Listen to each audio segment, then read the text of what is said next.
Hello everyone and welcome back to another long overdue video for Jurassic World Evolution 3, and August has certainly been hectic with all sorts of news for the game, which I haven't really been able to cover, because I thought I was going to be able to back in July, but things came up and just wasn't able to make any videos really. But I'm here now with a full roundup of all the news that I could find that came up for Jurassic World Evolution 3, and without further ado, let's get into it with our first bit. Welcome back, park managers. In this module, we'll be focusing on sculpting those grand, visionary parks. You'll be molding the land and lakes to create the perfect environment for your dinosaurs and guests. Moving mountains is surprisingly easy with the tools available.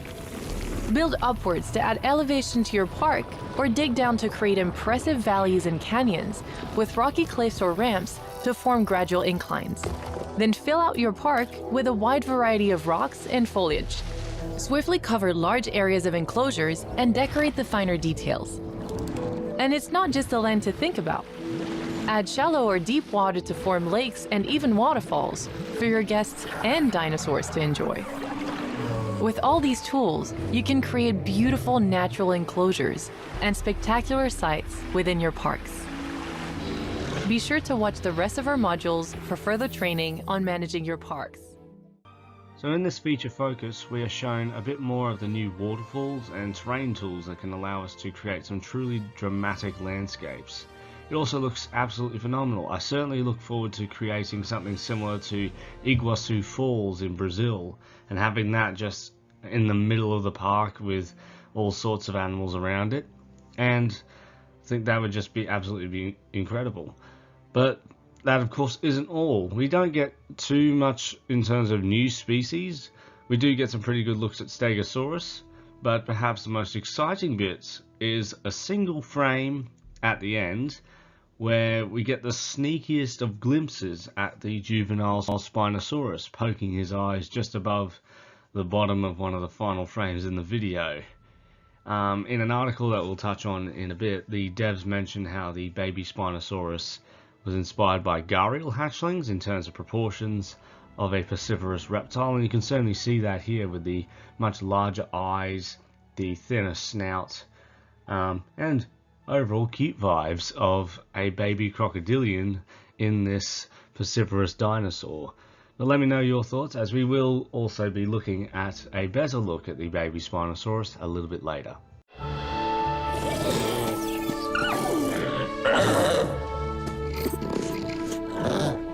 Meet the Psittacosaurus, a small but fascinating herbivore from the Cretaceous period. These dinosaurs thrive in groups, making them a low-maintenance and visually appealing addition to any park. Using their distinctive parrot-like beaks, they actively dig for roots and plants, visually engaging guests with constant activity that brings their habitat to life. With eye-catching tail frills and a laid-back attitude, Psittacosaurus slot easily into mixed enclosures. Compact, social, and full of personality, the Psittacosaurus is the ideal attraction for your next park. So in this showcase, we are introduced to the enigmatic Psittacosaurus, or Taco to the rest of the dinosaur community, a famous early Cretaceous ceratopsian well known for its prominent jugal horns projecting from both sides of its head, but also sporting bristle-like quills on the tail, which were actually preserved in many of its fossils. But this adorable new species is accompanied by a very hungry baby Ankylosaurus, as well as a parent which looks to potentially be the male, and we will see just why that is a little bit later.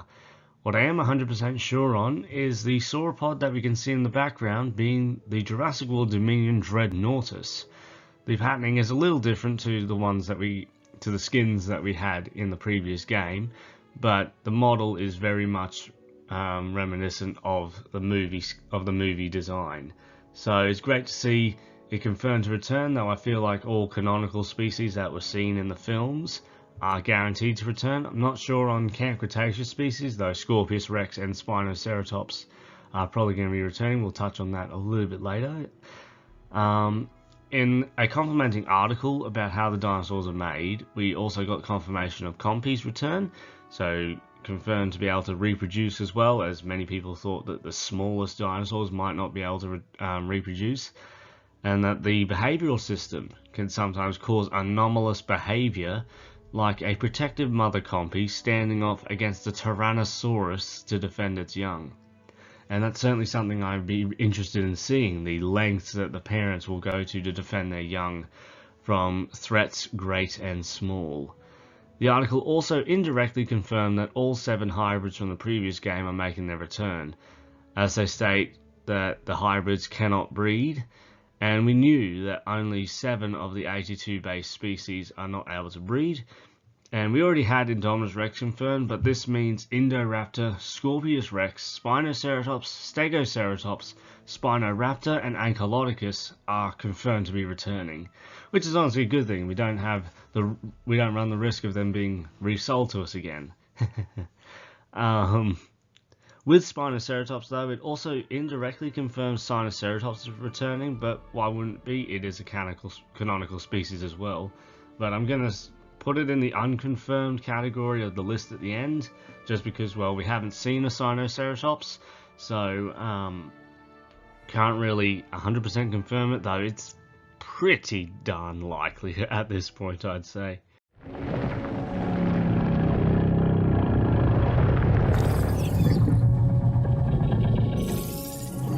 Introducing the Patagotitan, one of the largest creatures to ever walk the Earth. This gentle giant boasts an incredibly long lifespan, making it a lasting presence in any park. Though slow to breed, the Patagotitan is a strong favourite among visiting guests, making every new arrival a rare and momentous event. Despite their size, Patagotitans are peaceful by nature, coexisting calmly with other herbivores. Massive, majestic, and built to endure, the Patagotitan is the ultimate titan for parks that think big. So a species that got revealed last month, the Patagotitan, also received a showcase, giving us some better looks at the babies, as well as just how beautiful its design is, even presenting us with a bright minted blue individual, showing that these sauropods will probably be some of the most colourful in the game. It also makes me excited for what the Titanosaurus' patterns could be when it's added down the line in a Rebirth DLC, and how truly beautiful that dinosaur will be in the game, because it was certainly one of my favourite animals in the movie. What I do hope we see is any sign of proper combat between the sauropods and even the hadrosaurs.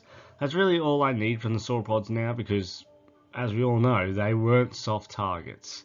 They were easily the most difficult animals to ever try to hunt in prehistory for many theropod dinosaurs, so that it would be nice to see them stand off against predators and whip their tails, stomp them, or even using their heads, as the Patagotitan's head certainly looks like it could be used for a bit of combat. But we'll just have to wait and see.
Next we got a surprise bit of footage showing off the brand new balloon ride, lifted from JPOG, which can give our guests a pterosaur's eye view of our parks. We can see it comes in at least two styles, Jurassic Park and Jurassic World branded versions, but what's more interesting than the balloon tour is a mystery dinosaur that can be seen in the bottom corner. Now of course we don't get a good enough look at the animal to discern exactly what it is, but from the way it is moving and the basic colours we can see, I would hazard a guess that these are a pair of Utaranus, as they have the exact same walk cycle as the Utaranus from the previous game.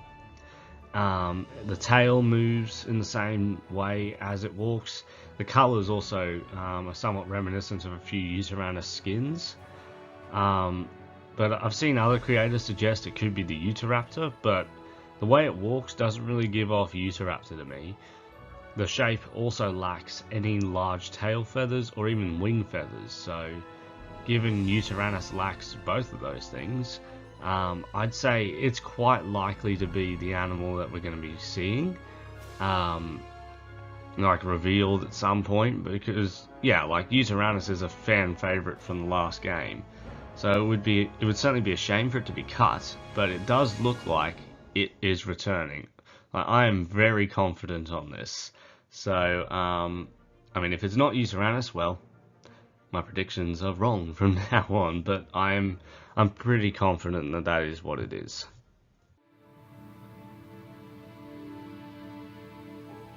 Welcome back, park managers. Today we'll be jumping straight into a park that's been running for a while. Looking around, it needs our attention. This park simply isn't making enough money, so we're going to need to bring in something big to up that appeal. And a quick, easy way to get more dinosaurs into your park is the marketplace. You won't have access to this at the start of your career, but the more parks you manage and clients you impress, you'll soon be able to access the marketplace to purchase dinosaurs. Now, let's see what species are available. First, we'll want an impressive flying reptile, and the size of the Quetzalcoatlus is certainly impressive. They're a bit expensive, but look at that park appeal. Another number you should probably pay attention to is the seller's rating. Dark Jurassic Anon. Doesn't sound too good to me, but they're rated over 50%, and this park is in dire need of some big attractions. It's a risk, but that is park management. And it's paid off. This is sure to head up our cash flow.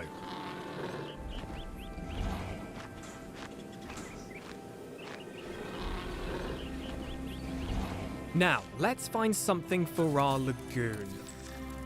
The Mosasaurus, another crowd pleaser. And this time it's coming from a reputable source. Let's get them into our park.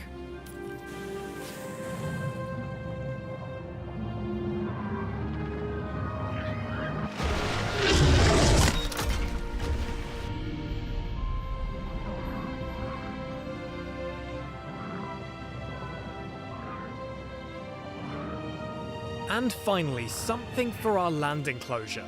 We've spent a lot of our budget, so let's go for something a little smaller. This Gallimimus is cheap, probably because of the seller's rating, but we do have the perfect enclosure for them. That is not a Gallimimus. We wanted big attractions, but this enclosure was not built for a dinosaur that big. This is the risk you run when purchasing through the marketplace and trusting those less than reliable sellers. Right, we need to get this situation in hand. To get them out of our park, we'll need a response facility. Let's send our capture team over. They'll tranquilize the T-Rex so we can safely rewild them.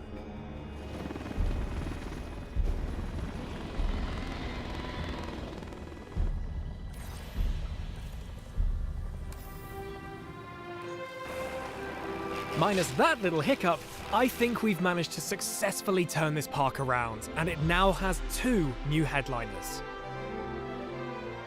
It's not long now until you'll be taking on your own parks on October 21st. Good luck, park managers.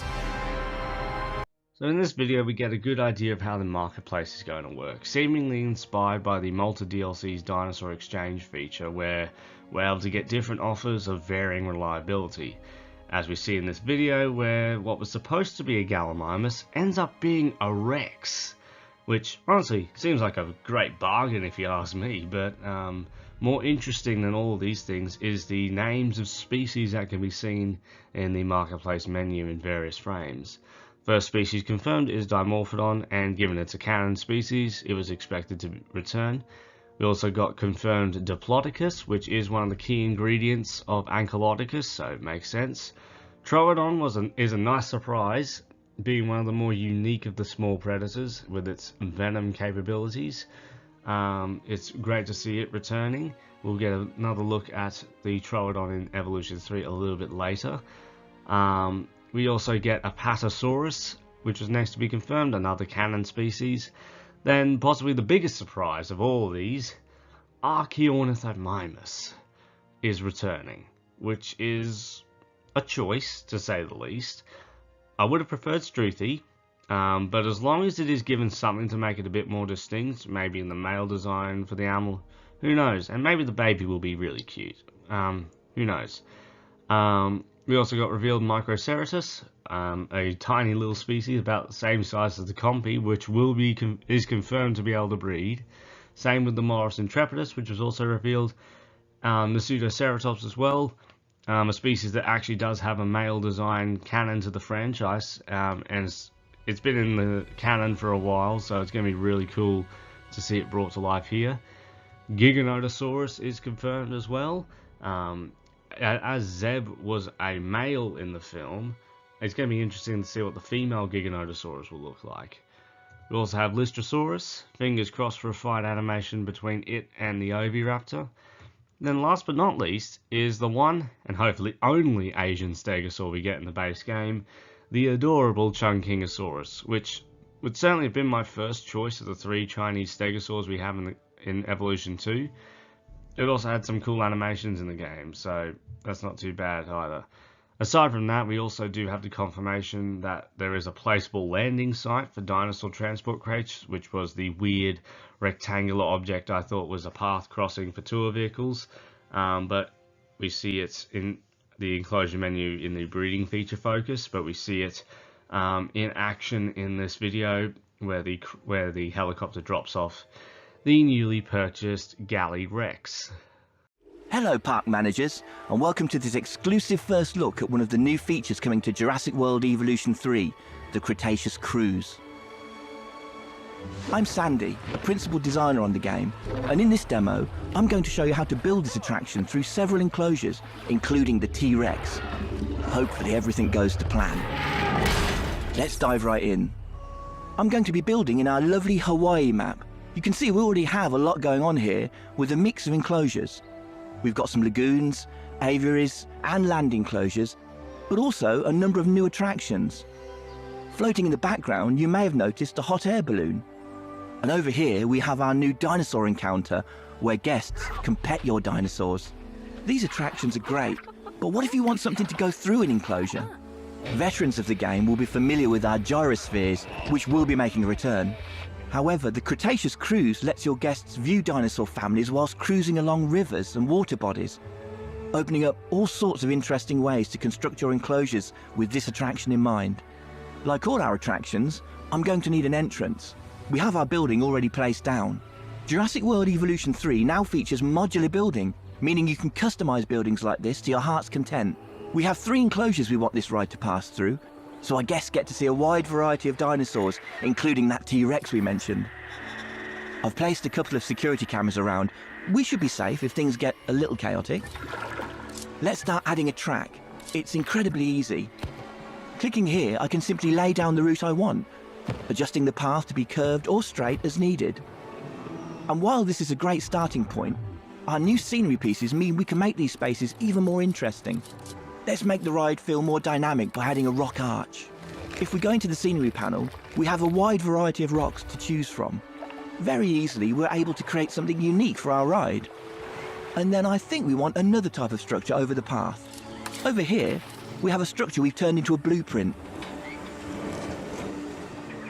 There we go, that looks great. Now we've reached the end of the enclosure, we need some more water in order to continue the ride. Let's place that down and add a track through this fence.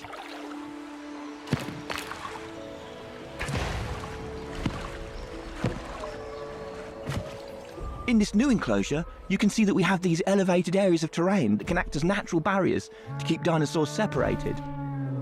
You no longer need to rely purely on fences to house your dinosaurs. I'm also moving into deep water now. Deep water is a new feature and a need for some of our dinosaurs. Certain species will be able to navigate through the water or swim. We can see in this enclosure we have some brachiosaurs.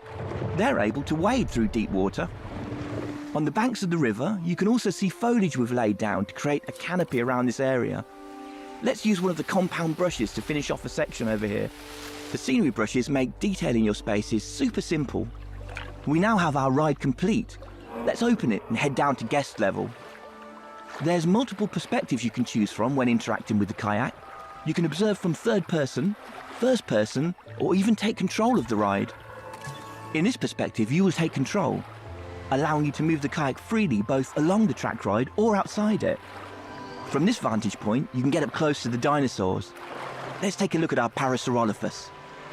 In this enclosure, we have a number of males and females, each with their own unique colour and pattern, making the dimorphism quite apparent. Dinosaur traits will be able to pass down from generation to generation, with certain features being worth more to your overall park rating. Over here, we can see the juveniles as they play in their enclosure. They'll interact with each other as well as adults, so keep an eye out. As we head into the next enclosure, let's hop over to one of the guest kayaks and check out what they're able to see. Passing through the canopy, it's a great chance to call out just how good the new lighting and water in the game looks. It adds so much to the effect of this attraction. And finally, we make our way into the T-Rex enclosure. These guys can get a bit restless with boats travelling through, so you want to keep an eye, or preferably a security camera, on these sorts of enclosures. That about brings us to the end of our demo, and hopefully you can see just how creative and dynamic this new ride will be. There's so many ways to integrate it into your parks. I'm very excited to see what players will do with it when the game launches on October 21st.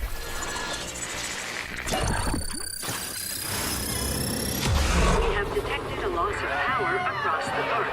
Please bear with us as we deal with the issue. Ladies and gentlemen, as a precautionary measure and for your safety, please proceed to your nearest shelter.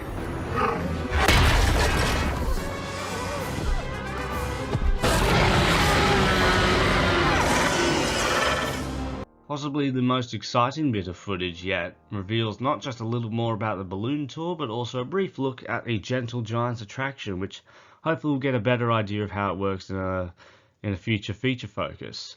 But of course, the attraction we were all here for is the Cretaceous Cruise. A proper kayak tour is part of the game, and it is certainly implied that the kayaks can be attacked.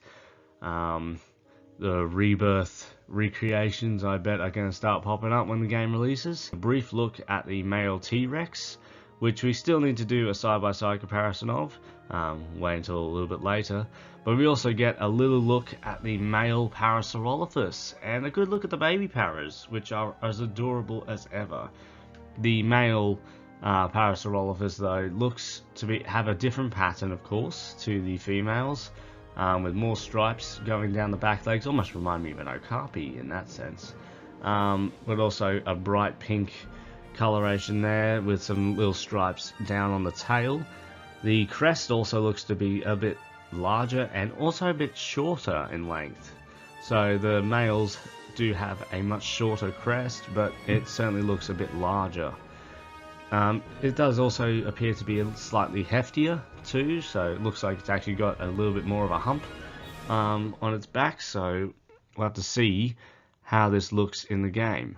But the Cretaceous Cruise is an attraction that we have been waiting for oh so long time, and I can certainly see myself using it quite often. I hope it's available during the campaign for Evolution 3, because yeah, in the campaign we're going to be doing Welcome back, park managers. Cool stuff. In this module, we'll be looking at the range and ease of customization available with your scenery and structures. This is where you'll really get to leave your mark. You'll have access to several exciting themes when building out your parks. Plus, we have tons of ready-to-go blueprints so you can get them up and running quickly and easily. But before we get into the building, you'll need to think about how your guests and staff will get around. There's plenty of paving to choose from to match any aesthetic. With thousands of versatile pieces available for you to build with, you can curate your guests' dinosaur experiences like never before. Take your time using our tools to carefully craft structures, building out your park exactly as you want. Remember those blueprints I mentioned? Well, you'll find there's even more you can access, shared by other park managers through our workshop. You can easily access the workshop without even needing to leave your park, making finding new creations much easier. Browse through a wide range of unique designs and build out your blueprint collection. And don't forget to upload your own. We're very excited to watch your parks develop and see just how far you'll push your designs. Be sure to watch the rest of our modules for further training on managing your parks.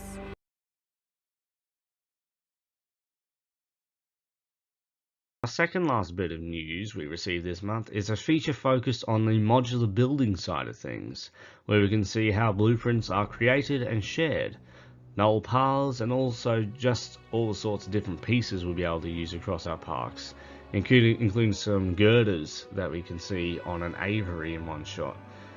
But we also get a good look at a few species, such as some newly revealed returns from Psittacosaurus, one of the more colourful of the hadrosaurs, and a veteran from Evolution 1, and a particularly versatile Asian hadrosaur, which I think is one reason it's been kept in for it because of its geological range. We also see the pterosaur Tapijara, probably has the most distinguishable silhouette with its large head crests, and I'm curious about what the male tappy will look like compared to the female, whether it's just colour or there's some model changes like different sized crests. Sauropelta is the third newly confirmed species, and I know it's not everyone's favourite. It certainly diversifies the ankylosauroids though, and so we don't just have Ankylosaurus. And of the nodosaurs, I'd say it's my personal favourite because of its size and distinct shoulder spikes. I also think its baby is going to be absolutely adorable too. Then the frame everyone is talking about is the Megalodon and its offspring swimming through the lagoon arch. We have seen the baby mosasaurs swim through previously in I think the park tour video, but it's great to see another lagoon species in action that isn't Mosasaurus, and it's great that we can definitively confirm Megalodon is returning, although it was pretty likely given its presence on some statues in the Clark County set that's available with the deluxe edition. So just the day of me recording this video, a new addition to the website also dropped, the dinosaur database, showing not just dinosaurs but also other prehistoric species that are going to have new additions added in successive weeks. So in 6 days from when I'm recording this video, we're going to see another species added to this roster. But let's have a look at the 19 species I believe that are on here now. So the first we see is Allosaurus, an animal that we have not seen very much of since the game's announcement, but it's great to be able to have a look at the male, the female, and the juvenile here. So the male looks to have much larger lacrimal crests than the female, also seems to be a little bit bulkier as well. I believe he is the one either on the right or on the left. It's hard to tell sometimes, but yeah, like I feel like with the Allosaurus it's slightly more subtle in terms of which one is which, but Allosaurus is my favourite dinosaur. I'm just glad to see more of it. We also get a look at Ankylosaurus. So we see the female on what I believe is the female on the left and the male on the right. Certainly looks like the horns around the head seem to be longer on the male. He also looks to be a bit larger and also has that patch of colour that I was talking about earlier around his eyes. So that was a male Ankylosaurus that we saw in the taco species profile. And we also get a look at the little baby. Isn't he adorable?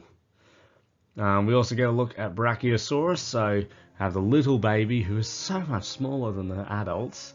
The female looks to be the one on the but the male on the left. So it doesn't really look like the pattern. But between male and female on each of these is very consistent, so I think it's just going to alternate. But the one on the left definitely looks more like a male because the chest is a lot broader, you can see there, and it's also a bit more brightly coloured.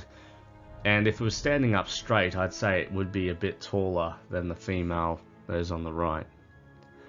Another species we got a good look at is Dunkleosteus, so a species that was only confirmed through an art piece that is placeable throughout the park. I believe I think it's the male on the right, because he certainly looks a lot bulkier and has a bit more of an aggressive look, I'd say. But the patterns are probably going to be fairly similar across these two, because we don't really know too much in terms of the sexual dimorphism of Dunkleosteus anyway. But we do also see the baby, which honestly, you could just use the baby as an accurate Dunkleosteus, because Dunkleosteus is not 9 meters long like it is in the game. It used to be considered to be that long, but since had its size shrunk, and is now about the same size as the bull shark, which looks to be what the baby size will be sort of resembling. So if you want to make an accurate Dunkleosteus, look no further than the baby, I guess. We do also get a pretty good look at the whole family together swimming through a lagoon. These tiny little babies. Okay, maybe they're a bit too small perhaps to be an accurate dunk. Also the proportions are a little bit long, but you know, make do with what you can. But it's great to see Dunkleosteus making a return, as it was certainly a lagoon species that was one of the biggest surprises in the last game. Another lagoon species we have revealed is Ichthyosaurus. So Ichthy here with some pretty bright colours on the one at the top, which I'm wondering if that's the female, because the one on the bottom right definitely looks a bit bulkier, and also a few more colour highlights in areas where the female doesn't have them. But of course the baby here looks really cute. He doesn't look too much smaller than the adults though. Much bigger pupils though, in the eyes, which I kind of like more than the adults, because the adults kind of look a little bit creepy, but the baby's kind of cute. Reminds me of that ichthyosaur that was in Land Before Time. I can't remember what his name was, but he squeaked and squawked quite a lot. But yeah, we're going to be able to recreate him now, I think, because the colours also look somewhat similar. I believe he was purple and yellow. But yeah, Ichthyosaurus confirmed. Another species we get a proper look at is the Indominus Rex. So Indominus Rex is not going to have many changes from the last game, because it is only female in Jurassic World Evolution 3. So we do not have any males, we do not have any babies. So we only have the female variants for, or at least the single sex variants for each of the hybrids. So no male, no juvenile, just well, I say not. The Indoraptor was male, I'm pretty sure. Either way, hybrids, just one model and several skins. But it's great to see a good look at the Indominus Rex here. But probably what's more interesting is the description for the Indominus. So we see some of the species that we already used to make Indominus Rex in Evolution 2. Giganotosaurus, Carnotaurus, Velociraptor and T-Rex. But Deinosuchus is also here. I don't believe Deinosuchus was mentioned in the last game's description of Indominus Rex. I mean, this isn't confirming Deinosuchus is going to be in the game, but it certainly could be something that they add down the line, given that we do have deep water. But I just thought I'd mention it because, yeah, it's very interesting. Like, if we get Deinosuchus, whether it's in the base game or a DLC down the line, that would be really good. We also get a look at the Lokiceratops, which you've seen quite a lot of since its reveal, looking as beautiful as ever. And the dimorphism here is very clear, with the male's horns splaying out to the side, much larger horns on the frill as well, and just some more intense patterning too. But yeah, certainly one of my favourite ceratopsians that we've got in the game, if not my favourite. We also have Mosasaurus here with the male on the top left. I'm pretty sure it's the male. He certainly seems a lot larger. It also has a few brighter colours, particularly on the osteoderms running down the back and down the tail. And we've seen a couple of shots that seem to look like the larger scales that you see at the top of the tail. The tail is probably a lot longer, actually, and they are much more intense, running right down the tail. But could just be me, don't know. We also get a look at Patagotitan, which we have seen quite a lot of too, with the male very clearly the one on the right with the much more pronounced crest on the head and the larger spines running down the back. Easily one of my favourite sauropods right now. Our third new species, Psittacosaurus, is also shown here with the male on the right with the much more pronounced jugal horns, the female on the left with much smaller ones, but all individuals here having quills on the tail.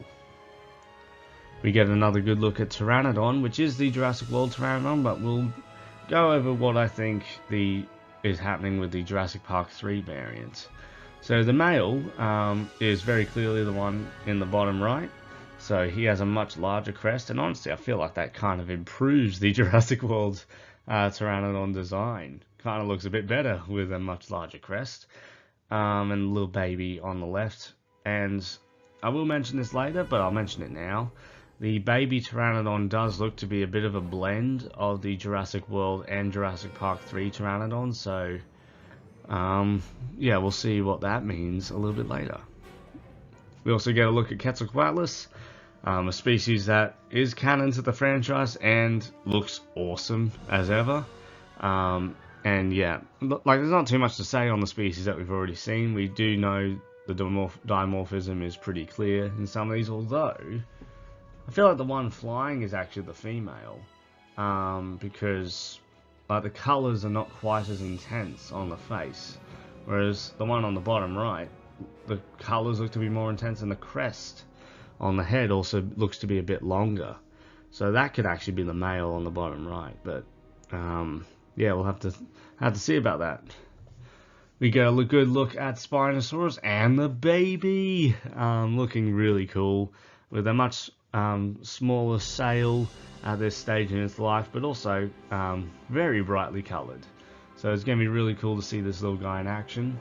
Although the one on the right, the Spinosaurus on the right, I think that's the male. Even though the one on the left seems to be more colourful, the one on the right I think is the male, just because like the one on the left, its colours aren't quite as bright as what would be on a male.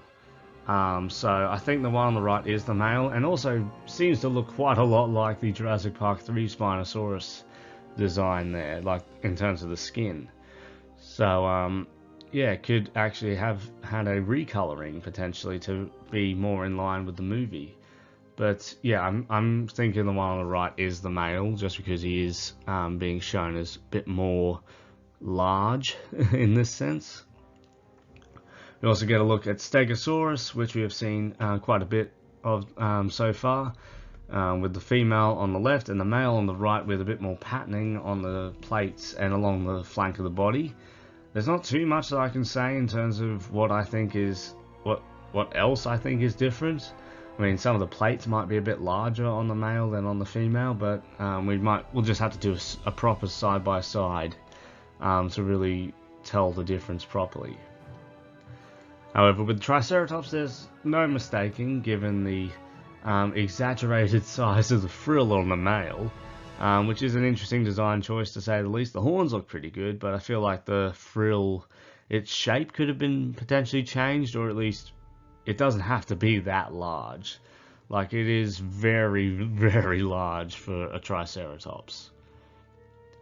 And a species that we met earlier, Troodon. So it is returning here with a tiny little baby. I'm wondering which one the male is, though. I feel like the male is the one on the right, just because it does look to be possibly a bit larger, but I almost feel like the one on the left should be the male just because of the colours. It very well could be, you never know. We also get a good look at the T-Rex here, so it's a little bit more clear as to which one the male is. So the female is the one on the right here, because it has a much thinner frame, and just isn't quite as hefty as the one on the left. So the one on the left, much chunkier, much more muscle mass. The lacrimal crests also look to be slightly more pronounced, and a bit of color actually around those lacrimal crests as well. And yeah, just thicker overall, I'd say, compared to the female. We get another look at Utahraptor here, with the male being much bulkier on the right and the female on the left, and then the little baby in the front. And then we come to possibly one of the most interesting little finds that we made so far, looking at the sexual dimorphism of these family units, and that is this Velociraptor on the right. So these are Jurassic World Velociraptors, of course, with the little baby in the front, but the male on the right has a little bit of an interesting detail. See if you can spot it. If you weren't looking towards the top of the head, that's where it is. So it looks like the male Jurassic World Velociraptor is taking a page out of Jurassic Park 3's book and having quills added to the male.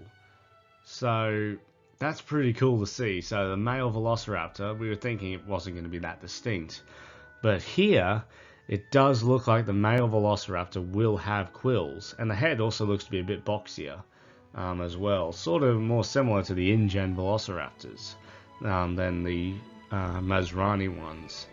But yeah, it's really cool to see that the male raptor is going to have quills. So yeah, get excited for that. However, we do have a few more things to talk about. So each one of these animals has a bit of information on them, but we actually see on a few different species pages some name drops, like the aforementioned Dinosuchus on the Indominus Rex page, but there are a few other names. We have Ceratosaurus mentioned on, I think, both Allosaurus and Stegosaurus, so it's a canon species, so it makes sense. We also get Titanichthys, which is another large placoderm from the Devonian, mentioned on the Dunkleosteus page. On the Pteranodon page, we get Nyctosaurus and Ichthyornis. Pardon me, jeez. Stegosaurus' page mentions Camarasaurus. Kind of hoping it's not in, if you ask me. At least not without a redesign. Torosaurus and Stygimoloch are mentioned on the Triceratops page. Stygimoloch being a canon species, though it would be really cool if it was somehow merged with Pachycephalosaurus, as it has been in real life, being a juvenile Pachycephalosaurus spinifer. But being the juvenile for Pachycephalosaurus, perhaps. Or potentially, I mean, I'm actually really excited to see what the male Pachy will look like. But many of these animals could have just been implemented here in the page to flesh out the described environment that these animals lived in.